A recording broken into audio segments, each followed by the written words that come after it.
संदेश का नाम फसल काटने का समय और आखिरी गवाह।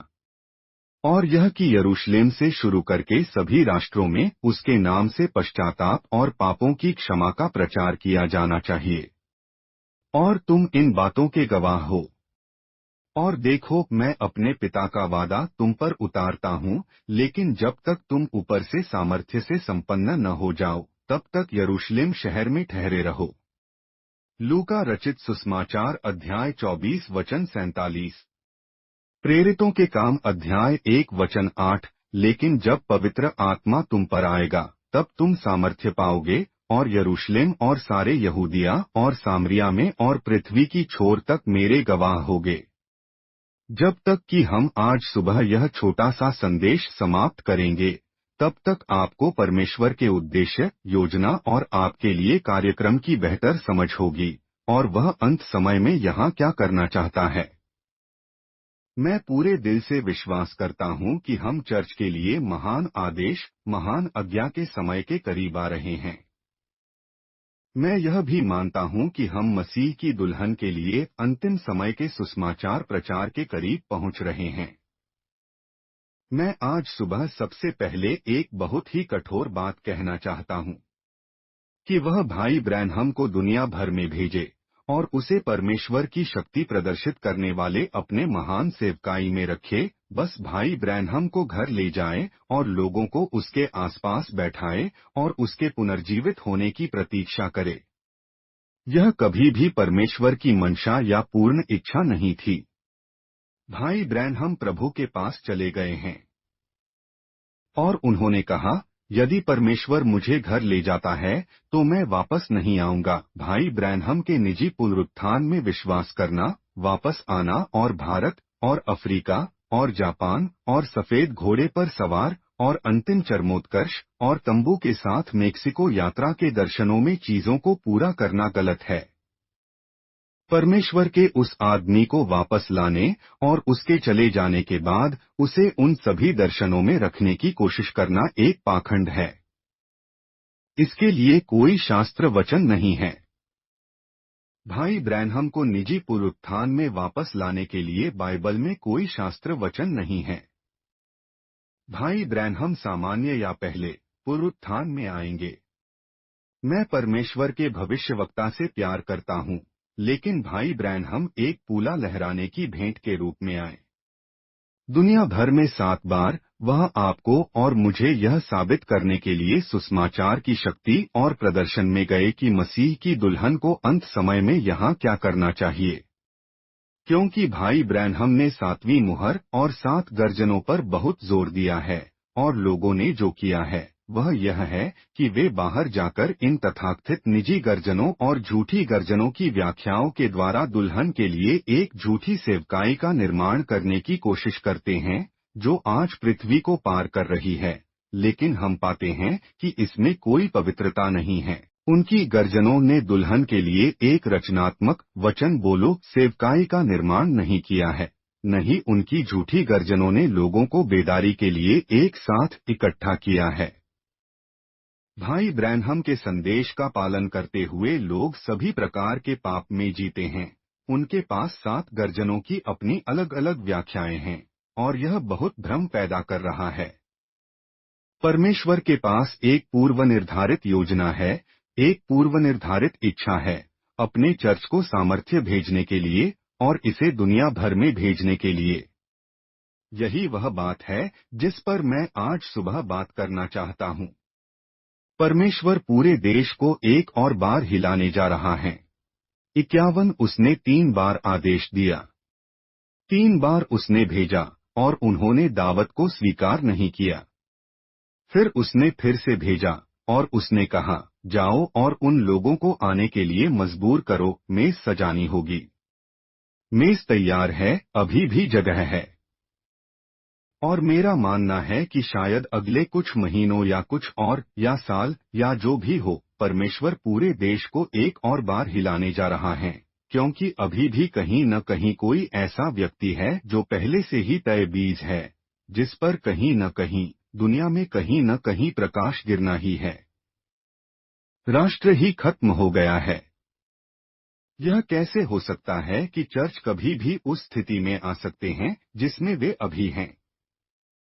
क्योंकि उन्होंने परमेश्वर के संदेश को अस्वीकार कर दिया है। दावत में आने का निमंत्रण 56। जब परमेश्वर पवित्र आत्मा को भेजता है और किसी व्यक्ति के दरवाजे पर दस्तक देता है और वह जानबूझकर इसे ठुकरा देता है, तो कभी कभी वह इसे अपनी आखिरी बार ठुकराने वाला होता है। और तब आप एक विशेषाधिकार प्राप्त व्यक्ति नहीं होंगे। आप एक चर्च में बैठ सकते हैं और सुसमाचार को सुन सकते हैं और सुसमाचार से सहमत हो सकते हैं।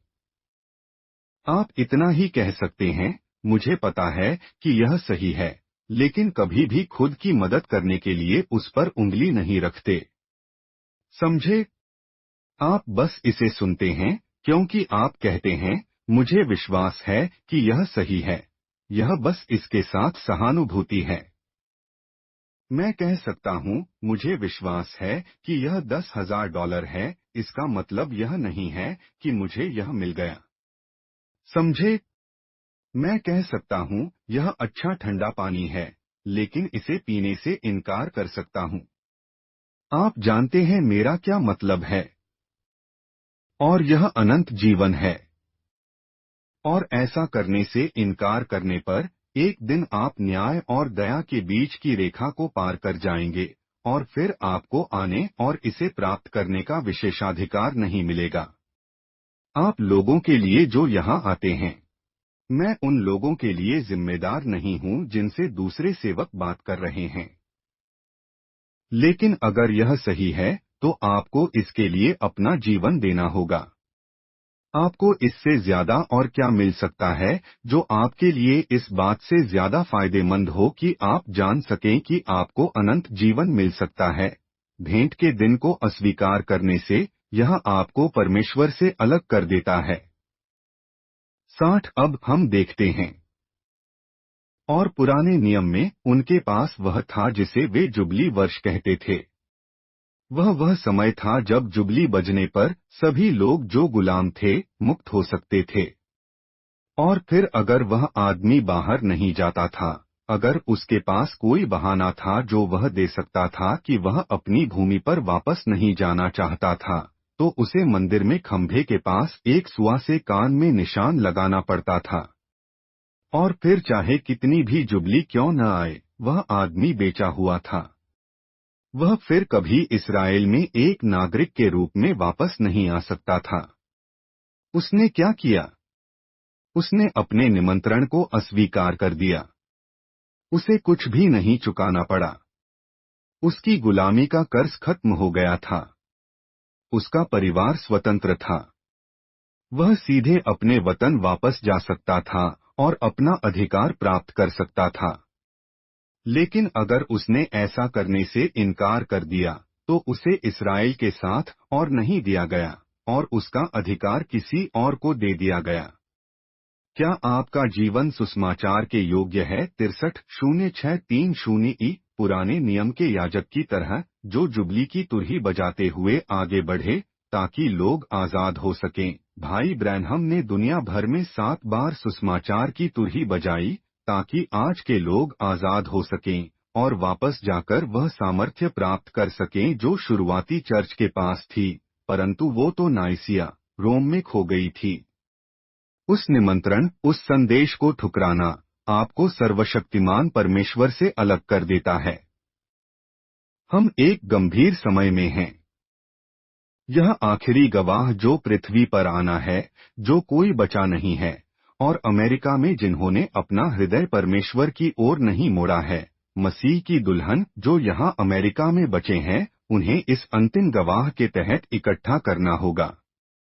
और फिर यह सुसमाचार अमेरिका को छोड़ देगा। यह विदेशी क्षेत्रों में जाएगा और इसका अंतिम स्थान इस्राएल में होगा। और वे वही सामर्थ्य प्राप्त करेंगे जो अन्य जातियों को दी गई है। हम अंत में हैं। यहाँ ध्यान दें कि अन्य जाति कुरनेलियुस के घर में आए थे। उन्हें पश्चाताप के लिए समय की 7 व्यवस्थाएं दी गईं। कलीसिया के युग, अंतिम चर्च युग के अंत में विलियम ब्रैनहम लाओडिसियन चर्च युग में आए। जिसमें आपको और मुझे यह दिखाते हुए आए कि अन्य जातियों की व्यवस्था बंद हो रही है। और अन्य जातियों की व्यवस्था के बाद जो होता है वह यह है कि एक दिन सुसमाचार यहूदियों की ओर मुड़ जाएगा। इज़राइल अपनी मातृभूमि में इकट्ठा होता है, जो दुनिया के सभी हिस्सों से आता है। वे मसीहा की तलाश कर रहे हैं। वे रोने वाली दीवार पर रो रहे हैं। और इस राष्ट्र ने दुनिया के इतिहास में सामर्थ्य का सबसे बड़ा प्रदर्शन देखा, जहां कांग्रेसी अपशॉ ठीक हो गया था, जहां परमेश्वर ने तूफान रोक दिया था, गिलहरी बनाई थी, लोगों के अंदर से ट्यूमर बाहर निकाल दिया था। कैंसर के हजारों लोग ठीक हो गए थे। मृतक जिंदा हुए। यह अखबारों में था, यह व्हाइट हाउस में था। इस सब में इस दुनिया की धार्मिक चर्च प्रणालियों, सांप्रदायिक और संगठनात्मक ने परमेश्वर के उस भविष्यवक्ता को ठुकरा दिया। इसलिए यह राष्ट्र चला गया है। और एक दिन जो भाई ब्रनहम के एक दृष्टांत के अनुसार परमाणु बम अमेरिका पर गिरेंगे। उन्होंने अमेरिका को जलती हुई राख के ढेर के रूप में देखा। उसने देखा कि कैलिफोर्निया समुद्र के नीचे फिसल रहा है। परमेश्वर का अंतिम साक्षी पृथ्वी पर आ रहा है। कोई अन्य सुसमाचार नहीं होगा। मुझे जोर से और स्पष्ट सुने, इन अन्य जातियों के लिए कोई अन्य सुसमाचार नहीं भेजा जाएगा। यह आखिरी संदेश है। आप या तो इसे स्वीकार करेंगे और उस पर विश्वास करेंगे और पवित्र आत्मा के उंडेलने पर आएंगे, या आप यहाँ रहेंगे और क्लेश से गुजरेंगे। हमारे पास एक मौका है, हमारे पास आज सुबह एक अवसर है, और हमारे पास वर्षों और वर्षों और वर्षों से है। यह अन्य जातियों के लिए अंतिम सुसमाचार है। और यह यहूदियों की ओर मुड़ने के लिए तैयार है। आप कहते हैं, मुझे विश्वास नहीं है कि यह सब खत्म हो गया है। भाई, पवित्र शास्त्र में दिखा दो। यह यहाँ है, रोमियो अध्याय 11 और वचन 25 से लेकर 28 तक। क्योंकि मैं नहीं चाहता कि तुम इस भेद से अनजान रहो, कहीं ऐसा न हो कि तुम अपने आप को बुद्धिमान समझो कि जब तक अन्य जातियां पूरी तरह न आ जाए, तब तक इसराइल का एक भाग अंधा रहेगा। और इस प्रकार सारा इसराइल उद्धार पाएगा, जैसा लिखा है कि सिय्योन से छुड़ाने वाला आएगा और याकूब से अभक्ति दूर करेगा। क्योंकि उनसे मेरी यही वाचा है कि मैं उनके पापों को दूर करूं। सुसमाचार के विषय में तो वे तुम्हारे कारण बैरी हैं, पर चुनाव के विषय में तो वे पितरों के कारण प्रिय हैं। यह अन्य जातियों के लिए अंतिम आह्वान है। जहाँ तक अन्य जातियों के उद्धार का सवाल है, हम समय के अंतिम दिनों में रह रहे हैं। चर्च में एक सामर्थ्य आएगी, जैसा कि हम अपने अनमोल भाई परमेश्वर के सेवक से सुन रहे हैं। वह कटनी आगमन दुनिया भर से दुल्हन को इकट्ठा करेगा। और यह मत भूलिए कि इस कटनी के नीचे मूर्ख कुंवारियां होंगी, जिनकी संख्या दुल्हन से भी बड़ी है। एक तेल लेने गई और एक नहीं आई। मत्ती 25। हमारे पास इस पर विस्तार से चर्चा करने के लिए ज्यादा समय नहीं है। यह भी ध्यान दें कि अंत समय में मसीह की दुल्हन द्वारा शक्ति का प्रदर्शन अवश्य ही होगा, जो आज दुनिया में मौजूद वैज्ञानिक ज्ञान से मेल खाएगा और उससे ऊपर उठेगा। यह एक वैज्ञानिक युग है। यह सिरफिरे उच्च विचार वाले लोगों का युग है। द्वितीय तीमुथियुस। और इस दुनिया के ये लोग, उनकी शिक्षा दुनिया के इतिहास में सबसे ऊंचे स्तर पर पहुंच गई है। और यह एक वैज्ञानिक युग है। वे हर चीज का विश्लेषण करना चाहते हैं। वे हर चीज का पता लगाना चाहते हैं। वे इस सरलता को स्वीकार नहीं कर सकते कि शुरुआत में परमेश्वर ने बनाया, यह उनके मस्तिष्क के लिए बहुत कठिन है। परमेश्वर ने मानव शरीर बनाया। परमेश्वर से बड़ा डॉक्टर कौन है? केवल शरीर ही नहीं, बल्कि प्राण के बारे में क्या? जिस परमेश्वर की हम सेवा करते हैं, उसकी समझ आज दुनिया के किसी भी वैज्ञानिक ज्ञान से कहीं ज्यादा है। इसलिए जब प्रभु ने अग्नि स्तंभ की तस्वीर लेने की अनुमति दी तो वे आश्चर्यचकित हो गए। और यह दुनिया के इतिहास का एकमात्र वैज्ञानिक दस्तावेज है जिसे ह्यूस्टन, टेक्सास में बनाया गया है, और इसने गवाही दी कि परमेश्वर विलियम मैरियन ब्रैनहम के साथ था। आपने बिली ग्राहम के ऊपर अग्नि स्तंभ क्यों नहीं देखा? आपने इसे ओरल रॉबर्ट्स, एलन और आज के सभी तथाकथित प्रचारकों और देश में प्रचारकों के ऊपर क्यों नहीं देखा? ऐसा इसलिए है क्योंकि भाई ब्रैनहम के पास वचन था और बाकी लोगों के पास नहीं था। हम यहाँ ऐसी चीज में आ रहे हैं जिस पर आज वैज्ञानिक भी सवाल उठाएंगे। वे परमेश्वर की रचनात्मक शक्ति को नहीं समझ सकते और फिर भी वह चर्च के लिए आ रही है। अब भाई ब्रैनहम परमेश्वर के वचन का शुद्ध बीज बोते हुए आए। और फिर याद रखें, दर्शन के अनुसार मनुष्य के पुत्र ने परमेश्वर के वचन का शुद्ध बीज बोया। याद रखें, बीज बोने के बाद फिर काले रंग का व्यक्ति आया जो विसंगति के बीज बो रहा था। भाई ब्रैनहम ने परमेश्वर का सच्चा शुद्ध बीज बोया। जब से भविष्यवक्ता घर गए हैं, पूरे देश और दुनिया भर में लोग उनके उपदेशों से अलग बीज बो रहे हैं। जब कोई व्यक्ति कहता है कि बेदारी समाप्त हो गई है, तो वह विसंगति का बीज बो रहा है। जब कोई व्यक्ति कहता है कि आने वाले समय में कोई प्रकट पुत्र नहीं होगा, तो वह विसंगति का बीज बो रहा है। जब वे भाई ब्रैनहम को निजी पुनरुत्थान में लाने की कोशिश करते हैं या उन्हें पुनरुत्थान के समय पृथ्वी पर अंतिम 30 या 40 दिनों के दौरान सेवकाई में रखते हैं, तो वे विसंगति के बीज बो रहे हैं। मैं पूरे दिल से विश्वास करता हूं कि यीशु मसीह की दुल्हन के लिए अभी भी एक महान सेवकाई बाकी है। मसीह की वही महान शक्ति उसके चर्च पर आएगी। हमारे पास चर्च में शामिल होने और पुस्तकों पर अपना नाम दर्ज करवाने के लिए पर्याप्त है, और इसी तरह के अन्य काम, लेकिन सांझ के समय मसीह की वही महान सामर्थ्य उसके चर्च पर आएगी, ठीक वैसे ही जैसे पूर्वी क्षेत्र में थी। पश्चिमी क्षेत्र में भी ऐसा ही होगा। इसलिए मैं सांझ के समय के सुसमाचार प्रचार पर बात करना चाहता हूं। अंत समय का सुसमाचार प्रचार 620603-107। देखिए, हम अंतिम समय में हैं।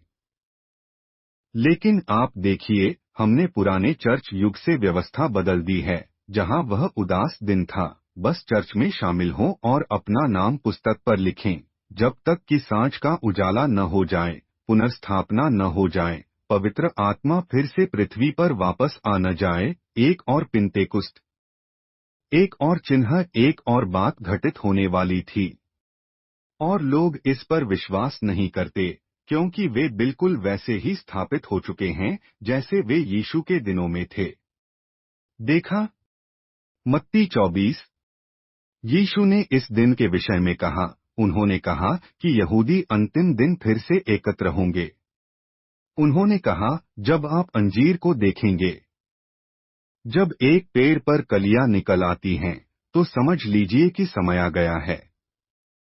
उसने कहा, उलझन भरा समय होगा, राष्ट्रों में संकट होगा, समुद्र गरजेगा, मनुष्य का हृदय कांप जाएगा। एक समय आएगा कि चर्च गुनगुना हो जाएगा, अंतिम दिन में लाओडिसियाई चर्च युग। देखना, यह क्या है? यह यीशु है, अंतिम युग, जो इस युग के अंत की भविष्यवाणी कर रहा है। लेकिन चर्च अपने पंथों, अपने सिद्धांतों और अपने बनावटी विश्वासों और अपने मानव निर्मित विश्वासों के साथ इतना चर्चीय हो जाता है, सिद्धांतों को तब तक नहीं भूलते जब तक कि वे उस शब्द को नहीं भूल जाते। अब आप देख सकते हैं कि सांझ के समय का सुसमाचार प्रचार कैसा होने वाला है। देखना, यह क्या है? जो लोग इसे ले जाएंगे उन्हें पागल कहा जाएगा। वे बहुत भिन्न होंगे। 110 दूसरा तीमुथियुस अध्याय 3 वचन 1। पवित्र आत्मा अंत समय में एक महान बौद्धिक युग की बात करता है। क्या आप जानते हैं क्यों यह है? मैं विदेश जाता हूं और वहां 1,50,000, 2,00,000, 5,00,000 लोग आते हैं। और लोग बस एक बात जो आप प्रतिदिन देखते हैं कि यहाँ तंबू में लगभग हर दिन सभाएं होती हैं। 10, 20 और 30 हजार लोग अपने घुटनों पर आते हैं, अपने घुटने झुकाकर परमेश्वर की स्तुति करने के लिए। वे इसे देखते हैं। क्या बात है कि यह अमेरिका में नहीं होता। यह बौद्धिक समय है। वे ऐसा कोई व्यक्ति चाहते हैं जो न्याय की बात न करे, इन बातों की बात न करे, क्योंकि यह उन्हें उनकी संगति से, उनके क्लब से और उनके झुंडों से और उन अधर्मी वस्तुओं से जिनसे वे संबंधित हैं, अलग कर देता है। अब आत्मा स्पष्टता से कहता है कि अंत के समयों में कितने लोग विश्वास से भटक जाएंगे। बहकाने वाली आत्माओं, शैतानों की शिक्षाओं से सावधान रहें। और आगे भी देखिए वे कितने मदमस्त और उच्च विचार वाले होंगे, बड़े बड़े लोग। क्षमा करें, लेकिन आप जानते हैं कि हम किसे बिग शॉट सड़क पर अभिव्यक्ति कहते हैं। हम सभी जानते हैं कि इसे ऐसे ही कहना बेहतर है। वे नशे में धुत, घमंडी और परमेश्वर से ज्यादा सुखविलास के चाहने वाले हैं। अंत समय सुसमाचार प्रचार 620603 भक्ति का रूप धारण करना। लेकिन उसकी शक्ति को नकारना। आप बाहर जाते हैं और खुद को आराम देने की कोशिश करते हैं, और लोग सभी बॉल गेम में व्यस्त होते हैं। आप समुद्र में मछली पकड़ने जाना चाहते हैं, लोग सभी अपनी मौजमस्ती की नावों पर होते हैं। यह मौजमस्ती के दीवाने लोगों का युग बन गया है। लोग मौजमस्ती के दीवाने हैं। उन्हें सुसमाचार में कोई दिलचस्पी नहीं है। उन्हें इस बात में दिलचस्पी है कि वे जो चाहते हैं उसे खरीदने के लिए कितना अधिक पैसा कमा सकते हैं। लेकिन परमेश्वर को अपने वचन में दिलचस्पी है, और उनके पास ऐसे लोग हैं जो उनके वचन में और आने वाली उस महान सामर्थ्य में दिलचस्पी रखते हैं। लेकिन आप प्रार्थना सभा में भाग लेने के बजाय उसे देखना और वहीं रहना पसंद करेंगे। परमेश्वर के प्रेमी से ज्यादा मौजमस्ती के प्रेमी शहर में बॉल गेम आ जाएं, या कर्नल और जायंट सर, या यहाँ कहीं भी मिलने के लिए कुछ भी हो, वे उसमें भाग लेने के लिए चर्च बंद कर देते हैं। वे चर्च के सदस्य हैं जो भक्ति का एक रूप धारण करते हैं। लेकिन क्या उसकी शक्ति को नकारना, भक्ति का रूप धारण करना, लेकिन कहना परमेश्वर ये सब नहीं करता। देखो, इसमें कोई शक्ति नहीं है। तुम बस स्वीकार करो और ये करो, वो करो। देखो, जीवन में कोई बदलाव नहीं, कुछ भी नहीं। यह बस चर्च से संबंधित है। भक्ति का रूप धारण करना, लेकिन उसकी शक्ति को अस्वीकार करना। ऐसे लोगों से दूर रहो। अंत समय का सुसमाचार 620603 प्रभु अब जो कर रहा है वह सच्चे गवाहों की तलाश है। मैं आपको भाई ब्रैनहम के कुछ बहुत ही शक्तिशाली उद्धरण पढ़कर बताना चाहता हूं, क्योंकि भाई ब्रैनहम हमें बताने जा रहे हैं कि सच्चा गवाह क्या होता है।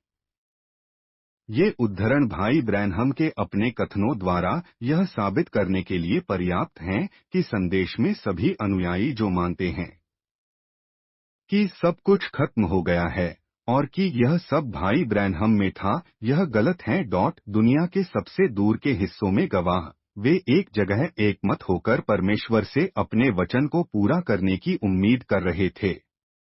क्योंकि लूका अध्याय 24 वचन 49 में उसने कहा, जब तक तुम ऊपर से सामर्थ्य से संपन्न न हो जाओ, तब तक यरूशलेम नगर में ठहरो।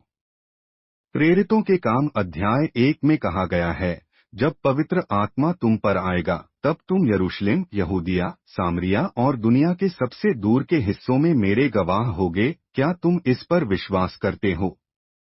50:0716। और पिन्तेकुस्त के दिन जब चर्च के उद्घाटन के बाद स्वर्ग से परमेश्वर की ओर से हमारा मन्ना आया और पवित्र आत्मा का बपतिस्मा होने वाला था, यीशु ने कहा, देखो, मैं अपने पिता की प्रतिज्ञा को तुम पर भेजता हूँ, लेकिन जब तक तुम ऊपर से सामर्थ्य से संपन्न न हो जाओ, तब तक यरूशलेम नगर में ठहरो।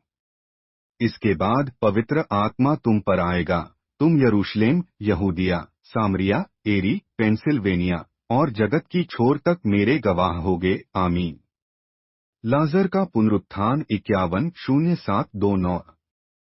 181। जैसे कि कल रात मिशनरियों से बात करते हुए मैंने कहा, हाँ, तुम यहाँ स्कूल जाओ और अपना धर्मशास्त्र सीखो और यहाँ बाहर जाकर पढ़ो, लिखो और अंकगणित करो और अफ्रीका जाओ और मूल निवासी को दुगना नरक का बेटा बनाओ, जितना तुमने पहले किया था। लेकिन मैंने कहा, यीशु, जब उसने अपने शिष्यों को मिशनरी बनने के लिए नियुक्त किया, तो उसने कहा, देखो, मैं पिता की प्रतिज्ञा तुम पर भेजता हूँ, लेकिन पहले यरूशलेम शहर में रुको, किसी सेमिनरी में नहीं, किसी नैतिकता के स्कूल में नहीं। उसने कहा, जब तक तुम ऊपर से सामर्थ्य से संपन्न नहीं हो जाते, तब तक यरूशलेम शहर में रुको।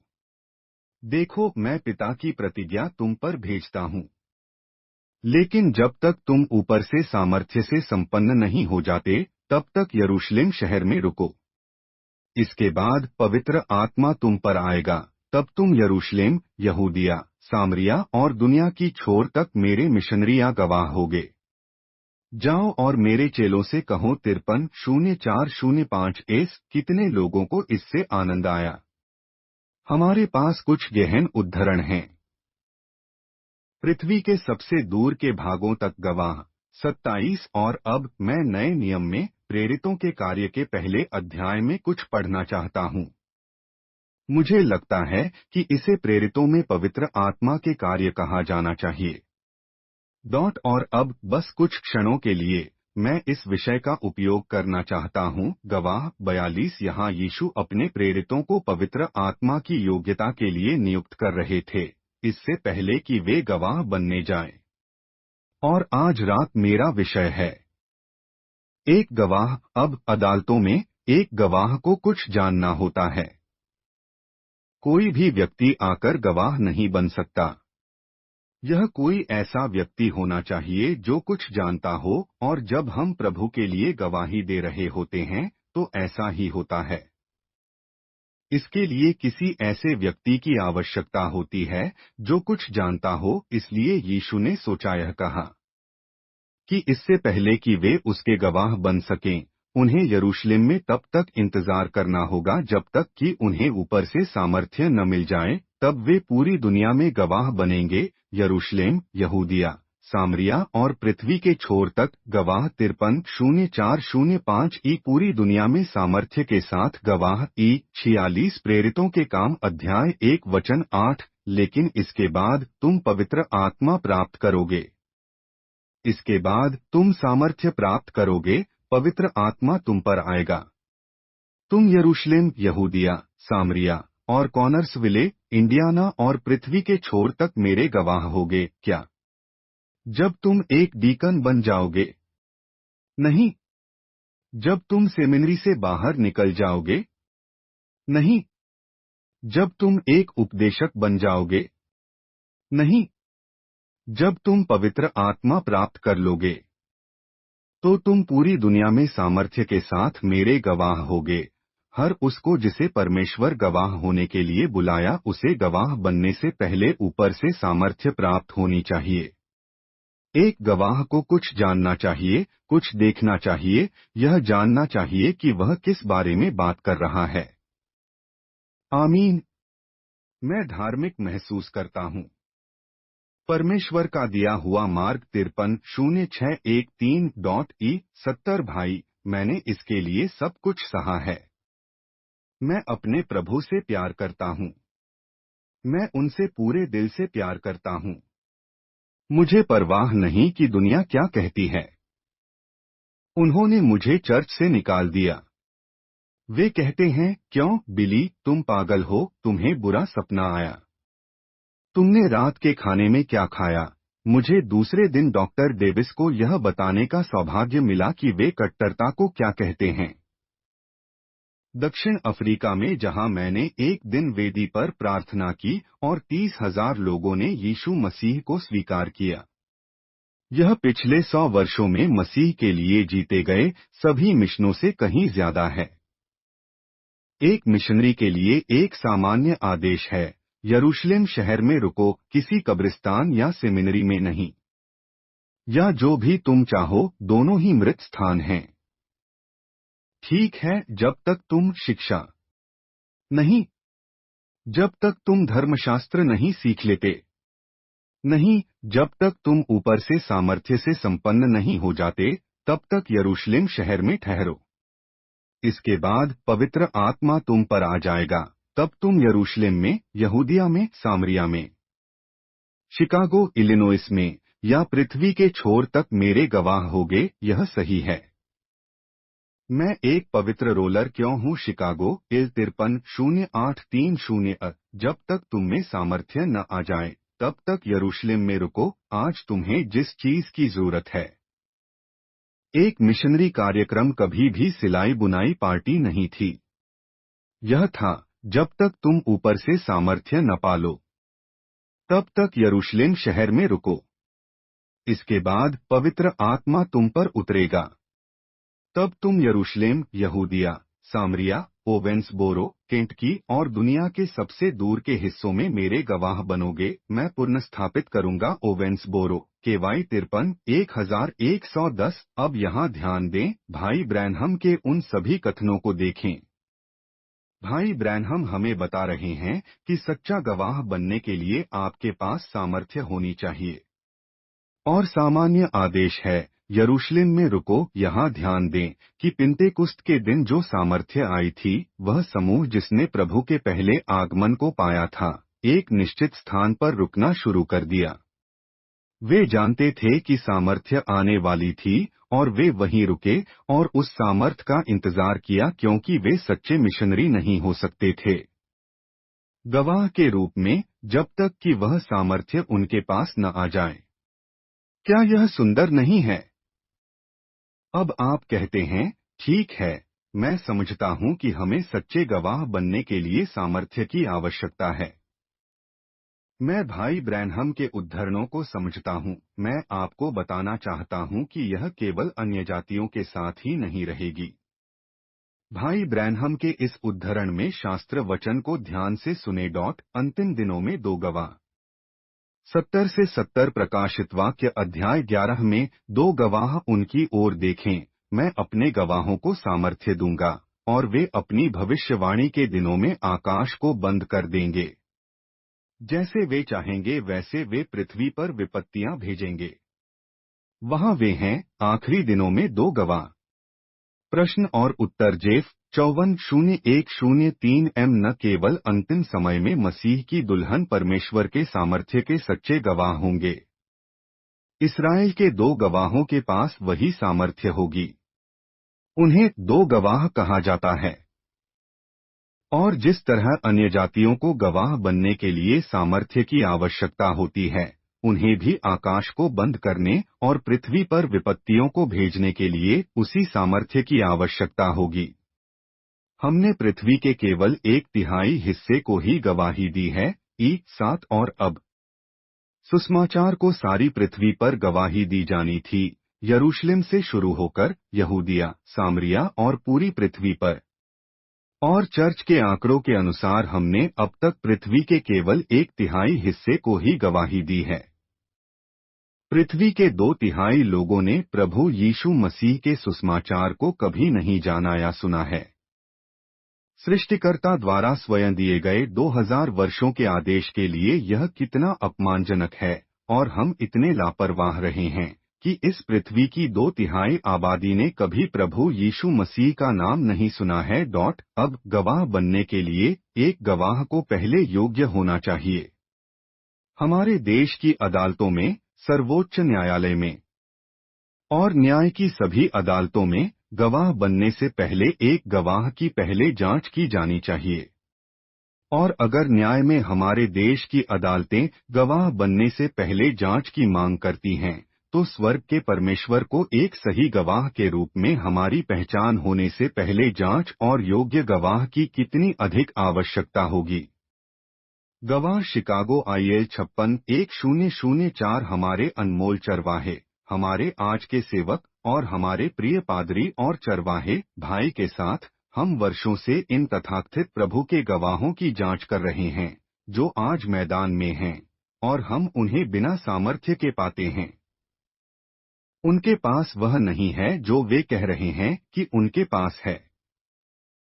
इसलिए वे फर्जी गवाह हैं, जो आज मैदान में उतरने के लिए अयोग्य हैं। पूरे देश में लोग बिना किसी संदेश के भाग रहे हैं, और परमेश्वर ने उन्हें कभी नहीं भेजा। एक सच्चे गवाह को सामर्थ्य प्राप्त होनी चाहिए। और सामान्य आदेश है, यरूशलेम में तब तक रहो जब तक तुम्हें ऊपर से सामर्थ्य न मिले। उन्हें गवाह बनने से पहले कुछ प्राप्त करना होगा। 8 इसलिए उसने शिष्यों या 120 को यह आदेश दिया कि वे यरूशलेम शहर में तब तक प्रतीक्षा करें जब तक वे गवाह बनने के योग्य न हो जाएं। एक निश्चित विशिष्टता थी जिसे उन्हें गवाह के रूप में योग्य होने से पहले पूरा करना था, और यह गवाह होना था। यह योग्यता चर्च को अभिषेक से भरने के लिए वादा किए गए पवित्र आत्मा का आना था। और अभिषेक शब्द ग्रीक शब्द डायनामाइट से आया है, जहां इसका अर्थ है विस्फोट। गवाह बनने से पहले उन्हें पहले कुछ प्राप्त करना होगा। गवाह शिकागो इल 56 से 1004 एक सच्चे गवाह के लिए परमेश्वर की योग्यता और इस गैर यहूदी दुनिया के लिए अंतिम गवाह पवित्र आत्मा का एक और उंडेला जाना होगा जो कलीसिया पर आना चाहिए। परमेश्वर कभी किसी व्यक्ति को नहीं भेजता जब तक कि वह उसे योग्य गवाह न बना ले। परमेश्वर कभी किसी व्यक्ति को नहीं भेजता जब तक कि वह उसे योग्य गवाह न बना ले। अब न्यायालय में गवाह बनने से पहले आपको या तो आंख से या कान से गवाह बनना होगा। आप यह नहीं कह सकते, परमेश्वर, किसी ने कहा, किसी ने कहा, किसी ने कहा। वे उसी समय आपके मामले को खारिज कर देंगे। वे इसे स्वीकार नहीं करेंगे। कोई भी वकील जानता है कि आप तब तक गवाह नहीं बन सकते जब तक कि आपने इसे स्वयं न देखा हो। गवाह शिकागो इल 56 से 1004 पिंतेकुस्त के दिन वे उस उंडेले जाने के प्रत्यक्षदर्शी थे। उनके पास तेज हवा की आवाज सुनने के लिए कान थे, और उन्होंने आग के उस खंभे को देखा। जब वह सामर्थ्य चर्च पर उतरी, उस समय में 120 तब वे सच्चे गवाह बन सकते थे और सुसमाचार के साथ आगे भेजे जा सकते थे। पवित्र आत्मा के आने के बाद आप मेरे गवाह हैं। ओह, अगर महान पवित्र चर्च ने केवल इन चीजों को करने का अपने सामर्थ्य का एहसास होता। लेकिन इतना संदेह और भय और कांप रहा है, सोच रहा है कि क्या ऐसा होगा, क्या ऐसा हो सकता है। जब तक यह मौजूद है, चर्च कभी भी सीधा खड़ा नहीं हो सकता। और जब भय की हर बात गायब हो जाती है और पवित्र आत्मा पूरी तरह से चर्च के नियंत्रण में है, तो सभी भय दूर हो जाते हैं और उस चर्च के पास सामर्थ्य होती है। देखें, क्यों उनके पास वह सब कुछ है जो स्वर्ग के पास है। वे सिंहासन के राजदूत हैं। बिल्कुल, मसीह के एक राजदूत के पास अधिकार है, और जो कुछ भी मसीह का है वह उस राजदूत का है।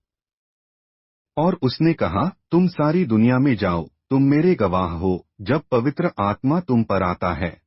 और गवाह क्या है? राजदूत है, कुछ आना और देखना है। स्वर्ग की सारी शक्तियां आपके हाथ में हैं। ओह, हम क्यों ऐसा करते हैं, और चर्च बंजर है और हम निष्क्रिय हैं। ऐसा इसलिए है क्योंकि हम इन चीजों को नहीं पहचानते हैं। क्यों इब्रानियों भाग 3 फीट जेफ 57 से 1006 सभा में 15 लाख लोग 7 में आज सुबह थोड़ी देर के लिए आपका ध्यान प्रभु के वचन की ओर आकर्षित करना चाहता हूं। मैं चाहता हूं कि आप इस पर पूरा ध्यान दें। ध्यान से सुनें। इस वचन का मूल्य। प्रभु के कार्य और उनके वचन में 25 वर्षों की सेवकाई के बाद और अंतर्राष्ट्रीय सुसमाचार प्रचार के अपने 12वें वर्ष में आने के बाद और परमेश्वर की कृपा से दसियों हजार लोगों से मिलने और अपने स्वयं के अभियानों में हमारे प्रभु को देखने के बाद, जब अब जैसा कि मैंने उसे देखा है, ओह, ठीक 20 लाख लोगों के पास, सभा में कहीं न कहीं 15 लाख लोग। मैं इस निष्कर्ष पर पहुंचा हूं। और हमारे सभी प्रयासों और इसी तरह परमेश्वर के लिए लोगों के लिए कुछ भी करना असंभव है जब तक कि लोग पहले यह तय न कर लें कि यह सत्य है या नहीं। दिल से विश्वास करो जेफ इन 570623 कितने विश्वास करते हैं? मैंने एक जगह पढ़ा कि ब्रदर ब्रैनहैम प्रत्यक्ष या अप्रत्यक्ष रूप से संपर्क में आए थे। मेरा मानना है कि वे उनके शब्द थे। 10 लाख से ज्यादा लोगों ने इसमें हिस्सा लिया। यह पिंतेकुस्त के दिनों के बाद से सुसमाचार का सबसे शक्तिशाली प्रदर्शन था। और प्रभु जो करने जा रहे हैं वह भाई ब्रनहम के कार्य को पूरी तरह से ढक देगा। जैसे एलियाह के पास जो कुछ था उसका दोहरा भाग एलीशा पर आया। हम चर्च में आने के लिए एक महान सामर्थ्य की तलाश कर रहे हैं और भाई ब्रनहम ने कहा कि यह यहाँ होगा और यह दुनिया को हिला देगा। मुझे आशा है कि मैंने आज सुबह आपकी मदद करने के लिए कुछ कहा। इस पृथ्वी के लिए परमेश्वर की अंतिम गवाही एक सामर्थ्य है जो इस अन्य जाति दुल्हन में आने के लिए है और एक दिन में वह सुसमाचार यहूदियों की ओर मुड़ जाएगा। फसल के लिए सभी पौधों का उपयोग नहीं किया जाता। 285 से 1 सार्दिस कलीसिया काल। इस प्रकार गेहूं का दाना जो फसल के लिए पौधा बन गया वह चर्च का रिकॉर्ड है। और जैसे कि गेहूं का पूरा पौधा गेहूं का बीज नहीं होता है और जैसे कि फसल के लिए पूरे पौधे का उपयोग नहीं किया जाता है वैसे ही चर्च के साथ भी है। पूरी चर्च दुल्हन नहीं है और न ही इन सभी को अनंत जीवन दिया जाता है, लेकिन इसका एक हिस्सा भंडार में इकट्ठा किया जाता है और इसका एक हिस्सा रखा जाता है ताकि यह दूसरे पुनरुत्थान में अनंत जीवन में प्रवेश कर सके और इसका एक हिस्सा जिसे भूसा माना जाता है आग की झील में जला दिया जाता है। और यह वही है जो यूहन्ना बपतिस्मा देने वाले और यीशु ने कहा था, क्योंकि यूहन्ना ने कहा था कि गेहूं इकट्ठा किया जाएगा और भूसी जलाई जाएगी।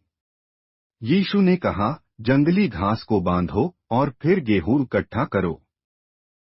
विश्वव्यापी चर्च जंगली पौधे यानी खरपतवार चर्चों को एक साथ बांध देगा, क्योंकि खरपतवार को पहले बाध्य किया जाना चाहिए और हालांकि उनका अंत जलना है, वे अपने बांधे जाने के समय नहीं जलने वाले हैं, लेकिन बाद की तारीख के लिए आरक्षित हैं, जो 1000 वर्षों के अंत में है या दूसरा पुनरुत्थान है।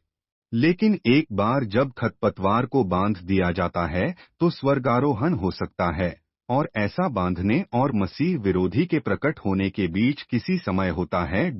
फिर वह दिन आएगा जब सभी एक साथ खड़े होंगे जैसा कि दानियल में देखा गया है। राजा अपनी दुल्हन के साथ वहां होगा और उनके सामने भीड़ होगी जिसका न्याय किया जाना है। हाँ, सभी वहां हैं। सभी पुस्तकें खोली गई हैं। सभी का अंतिम न्याय किया गया है। कटाई वास्तव में समाप्त हो गई है। एक बार खोली गई पुस्तकें बंद हो जाती हैं। भाई ब्रैनहम ने दुनिया भर में 7 बार सुसमाचार की तुरही बजाई ताकि आज के लोग आजाद हो सकें और वापस जाकर वह सामर्थ्य प्राप्त कर सकें जो शुरुआती चर्च के पास थी, परंतु वो तो नाइसिया, रोम में खो गई थी। उस निमंत्रण, उस संदेश को ठुकराना आपको सर्वशक्तिमान परमेश्वर से अलग कर देता है। हम एक गंभीर समय में हैं। स्वर्गरोहण रैप्चर के लिए परमेश्वर के उद्देश्य, योजना और कार्यक्रम की बेहतर समझ जानकारी हेतु संपर्क करें। 8976016574